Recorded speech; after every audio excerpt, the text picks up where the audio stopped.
Hello and namaskar, welcome to the concept card. কি খবৰ আপোনালোকৰ আশা কৰিছো সকলোৰে ভাল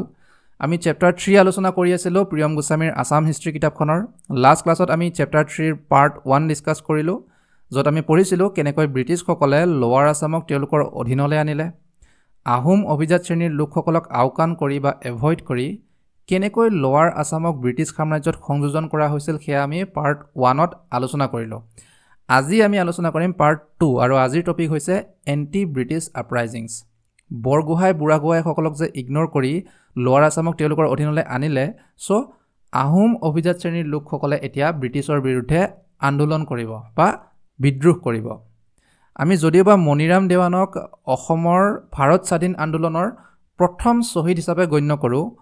তেওঁৰ আগতেও কিন্তু কিছুমান উল্লেখযোগ্য ব্যক্তিক ব্ৰিটিছ বিৰোধী আন্দোলনৰ সৈতে জড়িত থকাৰ বাবে মৃত্যুদণ্ডৰ দৰে কঠোৰতম শাস্তি প্ৰদান কৰিছিল ব্ৰিটিছসকলে সো তেওঁলোকৰ বিষয়ে জনাটো আমাৰ বাবে অত্যন্ত প্ৰয়োজনীয় বিশেষকৈ এপিএসসি পৰীক্ষাৰ্থীসকলৰ বাবে এইখিনি হৈছে আমাৰ চ্যাপ্টাৰ লিষ্ট আৰু আমি থাৰ্ড চ্যাপ্টাৰত আছো বৰ্তমান আৰু লাষ্ট ক্লাছত আমি লোৱাৰ আসামৰ এনেক্সেশন পঢ়িলো আজি আমি ব্ৰিটিছৰ বিৰুদ্ধে প্ৰথম যি বিদ্ৰোহ কৰিছিল অসমীয়া মানুহে তাৰ বিষয়ে আলোচনা কৰিম নাও যিহেতু মানসকলক খেদি ব্ৰিটিছসকলে অসমত বহু পৰিমাণে শান্তি আৰু স্থিৰতা ঘূৰাই আনিলে অসমৰ পৰিৱেশ লাহে লাহে স্থিৰ হ'ব ধৰিলে আৰু সেইবাবে অসমীয়া মানুহেও ব্ৰিটিছসকলক কৃতজ্ঞতাৰে আদৰি ল'লে কাৰণ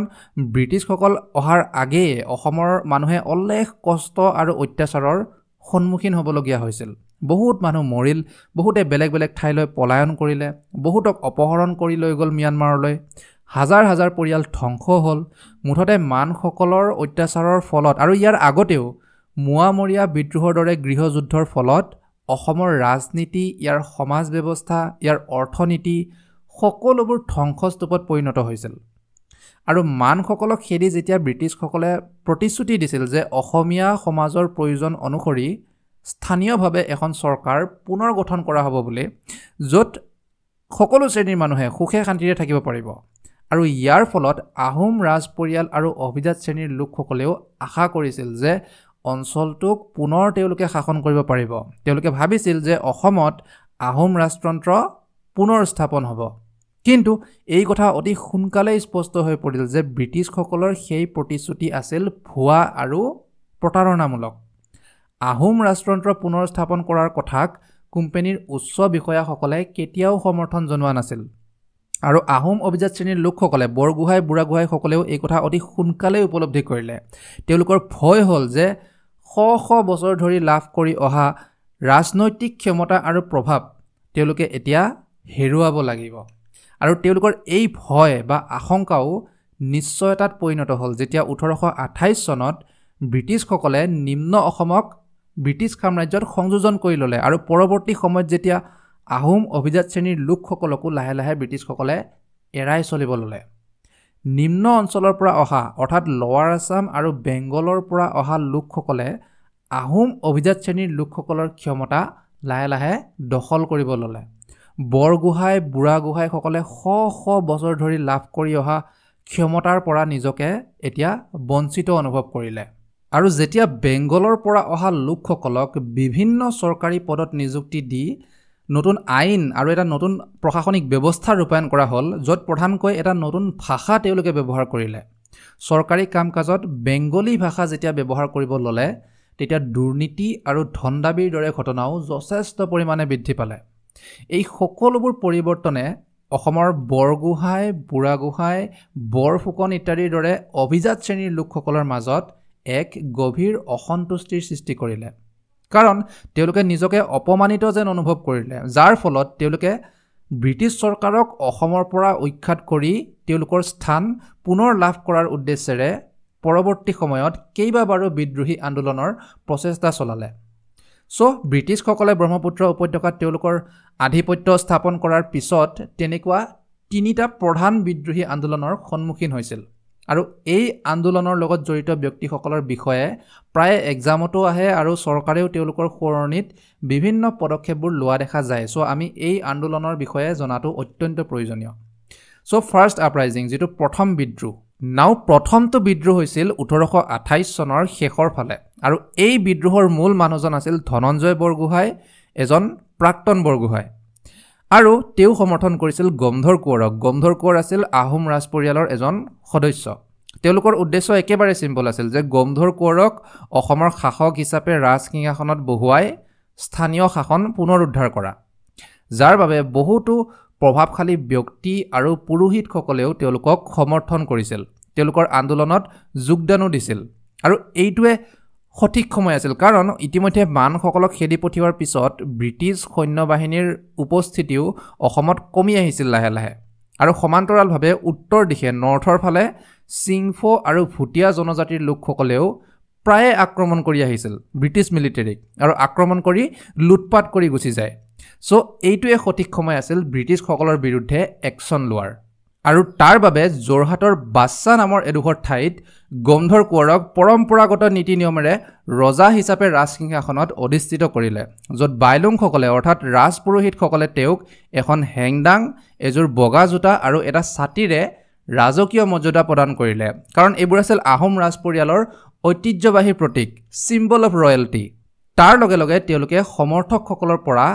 টকা পইচা সংগ্ৰহ কৰি অস্ত্ৰ শস্ত্ৰবোৰ জমা কৰিলে আৰু স্থানীয় লোকসকলক একত্ৰিত কৰি তাৎক্ষণিকভাৱে এটা সৈন্যবাহিনীৰ দল তেওঁলোকে প্ৰস্তুত কৰিলে আৰু ৰংপুৰক ব্ৰিটিছৰ পৰা মুক্ত কৰি তেওঁলোকৰ অধীনলৈ অনাৰ পৰিকল্পনা কৰিলে আৰু যেতিয়া তেওঁলোকে ৰংপুৰ দখল কৰাৰ উদ্দেশ্যেৰে যোৰহাটৰ অভিমুখে আগবাঢ়িলে তেতিয়া মৰিয়নিত লেফটেনেণ্ট ৰাদাৰফৰ্ডে তেওঁলোকক ৰখাব চেষ্টা কৰিলে বাধা দিলে যাৰ ফলত দুই পক্ষৰ মাজত হতাহতিৰ দৰে সংঘৰ্ষৰ সৃষ্টি হ'ল কোট মৰিয়নিত কিন্তু এই সংঘৰ্ষ বেছি সময় নিটিকিল আৰু প্ৰায় একপক্ষীয় আছিল কাৰণ ব্ৰিটিছসকলৰ লগত আধুনিক অস্ত্ৰ শস্ত্ৰবোৰ আছিল তেওঁলোক বহুত শক্তিশালী আছিল এই বিদ্ৰোহী দলটোৰ তুলনাত যাৰ ফলত তেওঁলোকৰ মাজতে বিশৃংখলতাই দেখা দিলে আৰু প্ৰাণৰ ভয়ত বহুতেই গমধৰ কোঁৱৰক এৰি পলায়ন কৰিলে তেতিয়া গমধৰ কোঁৱৰৰো তাৰ পৰা পলাই যোৱাৰ বাহিৰে আন কোনো বেলেগ উপায় নাছিল তেওঁলোকৰ প্ৰচেষ্টা বিফল হ'ল আৰু যেতিয়া সকলো পলাই গ'ল তেতিয়া গমধৰ কোঁৱৰৰ আত্মসমৰ্পণ বা সাৰেন্ডাৰ কৰাৰ বাহিৰে আৰু বেলেগ উপায় নাই কাৰণ এতিয়া পলাবও নোৱাৰে ব্ৰিটিছসকলে বন্দী কৰি ল'লে তেওঁক আৰু তাৰ কিছু সময়ৰ পিছতেই ধনঞ্জয় বৰগোহাঁই আৰু তেওঁৰ পুত্ৰকো গ্ৰেপ্তাৰ কৰা হ'ল তাৰ পিছত তেওঁলোকৰ বিচাৰ প্ৰক্ৰিয়াৰ বাবে যোৰহাটৰ বাৰ পঞ্চায়তত হাজিৰ কৰোৱা হ'ল য'ত গমধৰ কোঁৱৰক বিদ্ৰোহৰ মূল দোষী সাব্যস্ত কৰি মৃত্যুদণ্ডৰ আদেশ দিলে কিন্তু এই সমগ্ৰ বিদ্ৰোহৰ ঘটনাক বা বিষয়টোক যেতিয়া কেপ্টেইন নিউভিলে চালিজাৰি চালে নাও কেপ্টেইন নিউভিল কোন আছিল আপাৰ আছামৰ পলিটিকেল এজেণ্ট আৰু তাৰ লগতে মিলিটাৰীৰ হেড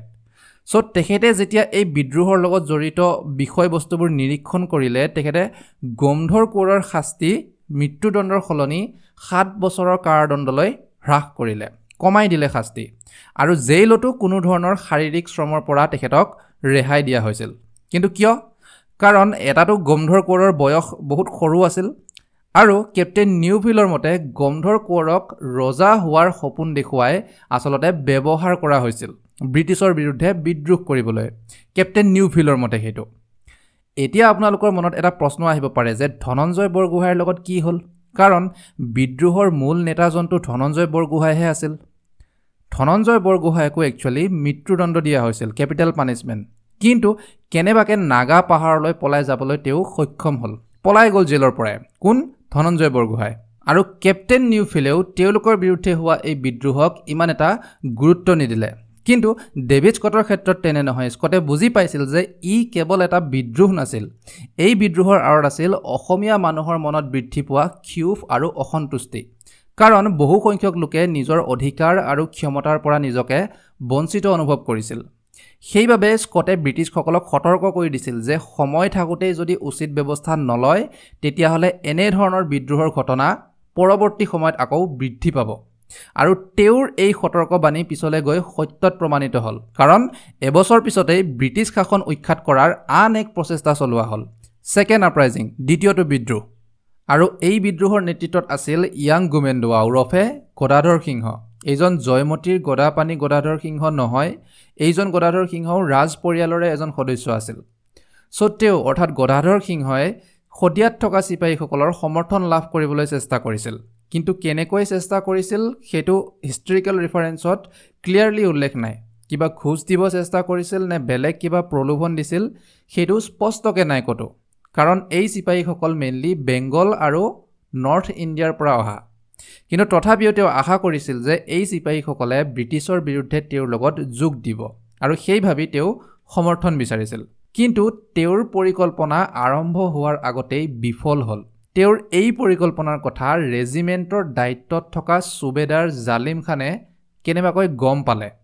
আৰু গদাধৰ সিংহক ধৰিবলৈ তেখেতে অৰ্থাৎ সুবেদাৰ জালিম খানে কিছুমান প্লেনিং কৰিলে আৰু প্লেনিঙৰ মতেই গদাধৰ সিংহও নিজেই আহি ধৰা পৰিল লগে লগে গদাধৰ সিংহক এৰেষ্ট কৰা হ'ল আৰু তৎক্ষণাত তেওঁক গুৱাহাটীৰ কৰ্তৃপক্ষৰ হাতত গতাই দিলে যদিও এইটো এটা বহুত সৰু প্ৰচেষ্টা আছিল ইমান একো প্ৰভাৱ পেলাব নোৱাৰিলে গদাধৰ সিংহৰ এই বিদ্ৰোহে কিন্তু ই এটা গুৰুত্বপূৰ্ণ কথা পোহৰলৈ আনিলে যে বহিৰাগত শক্তিয়ে বিশেষকৈ মানসকলে এতিয়াও অসমৰ ৰাজনীতিত হস্তক্ষেপ কৰিব বিচাৰি আছিল কিয়নো যেতিয়া গদাধৰ সিংহক সোধপোছ কৰা হ'ল ইণ্টাৰোগেশ্যন কৰা হ'ল তেতিয়া তেওঁ কিছুমান গুৰুত্বপূৰ্ণ তথ্য প্ৰকাশ কৰিলে যে অটন মিং বৰকুৱাৰী নামৰ এগৰাকী অসমীয়া ৰাজকুমাৰী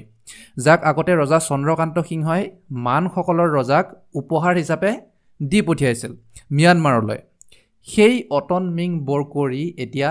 ম্যানমাৰৰ ৰাজদৰবাৰত যথেষ্ট প্ৰভাৱশালী হৈ উঠিছে গদাধৰ সিংহৰ মতে অটন মিং বৰকুৱাৰীয়ে তেওঁৰ ভায়েক ধনঞ্জয়ক অৰ্থাৎ ধনঞ্জয় বৰগোহাঁইৰ কথা কৈছে ধনঞ্জয়ক অসমৰ ৰাজ সিংহাসনত বহুৱাবৰ বাবে ম্যানমাৰৰ ৰজাক হেঁচা প্ৰয়োগ কৰি আছিল প্ৰেছাৰ দি আছিল যে তেওঁৰ ভায়েকক অসমৰ ৰজা বনাব লাগে বুলি যদিও ম্যানমাৰৰ ৰজাই এই অভিযোগ অস্বীকাৰ কৰিলে আৰু ক'লে যে এই বিদ্ৰোহৰ লগত ম্যানমাৰ জড়িত নহয় তথাপিও ব্ৰিটিছ কৰ্তৃপক্ষই ম্যানমাৰৰ ৰাজধানী আভাত যিজন ব্ৰিটিছ ৰেচিডেণ্ট আছিল মেজৰ বাৰ্নি তেওঁক এই সমগ্ৰ বিষয়টো তদন্ত কৰিবলৈ নিৰ্দেশ দিলে এই ঘটনাই ব্ৰিটিছসকলক সতৰ্ক কৰি দিলে যে পৰৱৰ্তী সময়ত ইয়াতকৈ আৰু ডাঙৰ বিদ্ৰোহ হ'ব পাৰে য'ত মানসকলো জড়িত হৈ থাকিব চ' সেইবাবেই তেওঁলোকে শদিয়া আৰু বৰহাটত তেওঁলোকৰ ঘাটি আৰু মজবুত কৰিব ল'লে দুৰ্গবোৰক মজবুত কৰাৰ সিদ্ধান্ত ল'লে যিবোৰ অফিচ বা যিবোৰ মিলিটাৰী আউটপোষ্ট আছিল তাৰ চাৰিওফালৰ সুৰক্ষাক আৰু মজবুত কৰিলে অৰ্থাৎ ফৰ্টিফিকেশ্যন কৰিলে আৰু যিহেতু আপাৰ আছামত ব্ৰিটিছসকলৰ প্ৰশাসনিক আৰু ৰাজনৈতিক কেন্দ্ৰ আছিল যোৰহাট চ' তাতো এটা ফৰ্ট বা এটা দুৰ্গ নিৰ্মাণৰ প্ৰস্তাৱ তেওঁলোকে ৰাখিলে দুবাৰকৈ হৈ যোৱা বিদ্ৰোহৰ পিছত ব্ৰিটিছসকল কিমান সতৰ্ক হৈ পৰিছিল তেওঁলোকৰ এই পদক্ষেপবোৰৰ পৰাই আমি বুজিব পাৰোঁ কিন্তু এই সকলো ধৰণৰ সতৰ্কতা অৱলম্বনৰ পিছতো বিদ্ৰোহ নকমিল কাৰণ আকৌ এটা ডাঙৰ বিদ্ৰোহৰ পৰিকল্পনা চলি আছিল যিটো তৃতীয় বিদ্ৰোহ থাৰ্ড আপৰাইজিং এইবাৰো ধনঞ্জয় বৰগোহাঁই আছিল লিডাৰ যোৱাবাৰ যে তেওঁ জেলৰ পৰা পলাই গৈছিল প্ৰথম বিদ্ৰোহৰ পিছত আৰক্ষীৰ নজৰত নপৰাকৈ তেওঁ পলাই গৈয়ে থাকিল আৰু গৈ লিগি নামৰ এখন মোৱামৰীয়া গাঁৱত গৈ তেওঁ উপস্থিত হ'ল আৰু তাৰ পৰাই তেওঁ অৰ্থাৎ ধনঞ্জয় বৰগোহাঁয়ে আৰু এটা ডাঙৰ বিদ্ৰোহৰ পৰিকল্পনা আৰু প্ৰস্তুতি আৰম্ভ কৰিলে তেওঁক এইবাৰ সক্ৰিয়ভাৱে সহায় কৰিছিল তেওঁৰ দুজন পুত্ৰ হৰকান্ত আৰু হৰনাথে আৰু জোৱাই অৰ্থাৎ ছান-ইন-ল জেউৰাম দুলীয়া বৰুৱাই এইবাৰ তেখেতে কেইবাগৰাকীও প্ৰভাৱশালী লোকৰ সমৰ্থন লাভ কৰিলে ইয়াৰে ভিতৰত অন্যতম আছিল পিয়লি ফুকন দেউৰাম দিহিঙীয়া বৰুৱা আৰু কৃষ্ণনাথ পিয়লি ফুকন আছিল বদন চন্দ্ৰ বৰফুকনৰ পুত্ৰ এনেধৰণৰ বহু কেইজন প্ৰভাৱশালী ব্যক্তিৰ সমৰ্থনৰ ফলত ধনঞ্জয় বৰগোহাঁইৰ পৰিকল্পনা আগৰ তুলনাত অধিক অৰ্গেনাইজড অৰ্থাৎ সুসংগঠিত আৰু মজবুত আছিল এই বিদ্ৰোহক আৰু অধিক শক্তিশালী কৰিবলৈ ধনঞ্জয় বৰগোহাঁয়ে চিংফো খাচী গাৰো নগা আৰু মোৱামৰীয়াসকলৰ পৰা সহায় বিচাৰিলে তেওঁৰ উদ্দেশ্য আছিল সকলো সম্ভৱ গোট বা জনজাতিক একত্ৰিত কৰি অসমৰ পৰা ব্ৰিটিছসকলক খেদি পঠিওৱা কিন্তু জনজাতীয় লোকসকলৰ পৰা তেওঁ আশা কৰা ধৰণে সমৰ্থন লাভ নকৰিলে তথাপিও তেওঁ হাৰ নামানিল কাৰণ তেওঁ জানিছিল যে সেই সময়ত আপাৰ আছামৰ পলিটিকেল এজেণ্ট কেপ্টেইন নিউফিল্ড সীমান্ত অঞ্চলৰ সুৰক্ষাৰ বাবে শদিয়াত ব্যস্ত আছিল আৰু আপাৰ আছামৰ অভাৰঅল ডিফেন্স ষ্ট্ৰাকচাৰ প্ৰতিৰক্ষাৰ ব্যৱস্থাবোৰো বহুত দুৰ্বল আছিল চ' এই সুযোগতে তেওঁ অৰ্থাৎ ধনঞ্জয় বৰগোহাঁই আৰু তেওঁৰ সহযোগীসকলে ব্ৰিটিছ অথৰিটিক অমান্য কৰি আগবাঢ়ি যোৱাৰ সিদ্ধান্ত ল'লে তেওঁলোকে ৰূপচন্দ কোঁৱৰক অসমৰ ভৱিষ্যতৰ ৰজা হিচাপে ঘোষণা কৰি ৰংপুৰ অভিমুখে আগবাঢ়িল কিয় ৰংপুৰ কাৰণ ৰংপুৰ আছিল পুৰণি আহোম ৰাজতন্ত্ৰৰ ৰাজধানী কেপিটেল আৰু ৰংপুৰত তেতিয়া পহৰা দি আছিল মাত্ৰ 30 জনমান চিপাহী আৰু এজন জমাদাৰে সো গোটেইখিনি ঠিকই আছিল তেওঁলোকে ৰংপুৰ দখল কৰিবলৈ ইয়াতকৈ আৰু ভাল সুযোগ নাপায় কিন্তু ধনঞ্জয় বৰগোহাঁইৰ লগত প্ৰায় 400 মান মানুহ থকাৰ পিছতো তেওঁলোকে ৰংপুৰ দখল কৰিব নোৱাৰিলে পৰাজয়হে লাভ কৰিলে কাৰণটো হ'ল তেওঁলোকৰ লগত অস্ত্ৰ-শস্ত্ৰ বহুত কম আছিল আৰু তেওঁলোকৰ প্ৰশিক্ষণো নাছিল সো ব্ৰিটিছ চিপাহীসকলে অতি সহজেই তেওঁলোকক পলাই যাবলৈ বাধ্য কৰালে নাও যেহেতু দেখিলে যে তেওঁলোকৰ পৰাজয় নিশ্চিত সো ধনঞ্জয় আৰু তেওঁৰ পুত্ৰ হৰকান্ত দুয়োজনে সুযোগ দেখি পলাই গ'ল পাহাৰৰ ফালে আৰু ইতিমধ্যে আসাম লাইট ইনফেন্ট্ৰিৰ এটা দল লৈ কেপ্টেইন নিউফিলো উপস্থিত হ'ল যোৰহাটত আৰু 1830 চনৰ মাজভাগলৈ বিদ্ৰোহ সম্পূৰ্ণৰূপে দমন কৰি ইয়াৰ প্ৰধান নেতাসকলক গ্ৰেপ্তাৰো কৰা হ'ল গ্ৰেপ্তাৰ হোৱা সকলৰ ভিতৰত আছিল ৰূপচন্দ কোঁৱৰ জেউৰাম দুলীয়া বৰুৱা হৰনাথ পিয়লি ফুকন দিহিঙীয়া বৰুৱা আৰু বুম সিংফো জনজাতিৰ পৰা অহা এজন বিদ্ৰোহী নেতা যোৰহাটৰ বাৰ পঞ্চায়তত তেওঁলোকৰ বিচাৰ বিবেচনা হ'ল আৰু ৰাজদ্ৰোহৰ অপৰাধত দোষী সাব্যস্ত কৰি মৃত্যুদণ্ডৰ আদেশ দিলে ডেথ সেন্টেন্স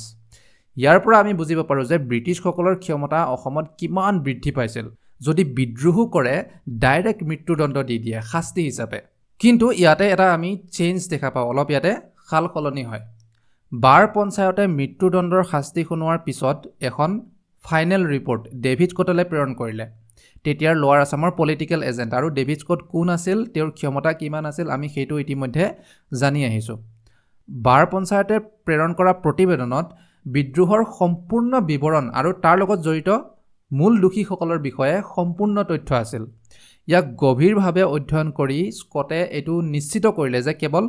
পিয়লি ফুকন আৰু জেউৰাম দুলীয়া বৰুৱাকহে মৃত্যুদণ্ড দিয়া হ'ব কেপিটেল পানিছমেণ্ট আৰু বাকী কেইজনক বেংগললৈ স্থানান্তৰ কৰি ঢাকাৰ জেলত 14 বছৰৰ কাৰাদণ্ডৰ নিৰ্দেশ দিলে স্কটৰ মতে এনে ধৰণৰ কঠোৰ শাস্তিয়ে এটা ৱাৰ্নিং দিব অসমৰ স্থানীয় লোকসকলক যাতে ভৱিষ্যতে আৰু এনেকুৱা বিদ্ৰোহৰ ঘটনা আৰু যাতে নহয় এনেদৰে তৃতীয় বিদ্ৰোহ সমাপ্ত হ'ল আৰু অসমত ব্ৰিটিছৰ নিয়ন্ত্ৰণ আগৰ তুলনাত অধিক মজবুত আৰু শক্তিশালী হৈ পৰিল আৰু ব্ৰিটিছক অসমৰ পৰা খেদি পঠিওৱাৰ এইটোৱে অন্তিম প্ৰচেষ্টা আছিল বিশেষকৈ অসমীয়া অভিজাত শ্ৰেণীৰ লোকসকলৰ দ্বাৰা এই পৰাজয়ৰ পিছত স্পষ্ট হৈ পৰিল যে বৰগোহাঁই বুঢ়াগোহাঁই বৰফুকন ইত্যাদি লোকসকলৰো এতিয়া ব্ৰিটিছ শাসনক প্ৰত্যাহ্বান জনোৱাৰ ক্ষমতা আৰু নাই আৰু আমি যিমানখিনি পঢ়ি আহিলোঁ বা যিমানখিনি জানি আহিলোঁ তাৰ পৰা আমি এইটোও ক'ব পাৰোঁ যে যিমানবাৰ বিদ্ৰোহ হ'ল তিনিবাৰ প্ৰত্যেকবাৰতে আমি দেখিছোঁ যে শৃংখলাবদ্ধতাৰ অভাৱ বিশৃংখল হৈ যায় তাৰ লগতে প্লেনিঙো ইমান কৌশলগত নহয় বহুতেতো কোনো ধৰণৰ অস্ত্ৰ পাতি নোলোৱাকৈয়ে খালী হাতেৰেই ওলাই গৈছিল ট্ৰেইনিঙো প্ৰায় নায়ে ক'বলৈ গ'লে আৰু ৰংপুৰ দখল কৰাৰ পিছত তেওঁলোকৰ পৰৱৰ্তী পদক্ষেপ কি হ'ব কাৰণ ব্ৰিটিছসকলেতো উইথ ফ'ৰ্চ আক্ৰমণ কৰিব পিছত তেতিয়া কি হ'ব সো এই বিশৃংখলতাত বিদ্ৰোহৰ লিডাৰসকলো নিজৰ মাজতেই বিভক্ত হৈ গ'ল কিছুমানেতো ইমান আগ্ৰহো নেদেখুৱালে বিদ্ৰোহত যোগদান কৰিব আৰু তেওঁলোকৰে মাজৰ কিছুমানে বিট্ৰে অৰ্থাৎ বিশ্বাসঘাতকতাও কৰিলে উদাহৰণস্বৰূপে মণিৰাম বৰুৱাই যাক আমি পিছত গৈ মণিৰাম দেৱান নামেৰে জানিম তেখেতেও এই বিদ্ৰোহবোৰত একেবাৰেই আগ্ৰহ নেদেখুৱালে আৰু সেই বাৰ পঞ্চায়তৰে সদস্য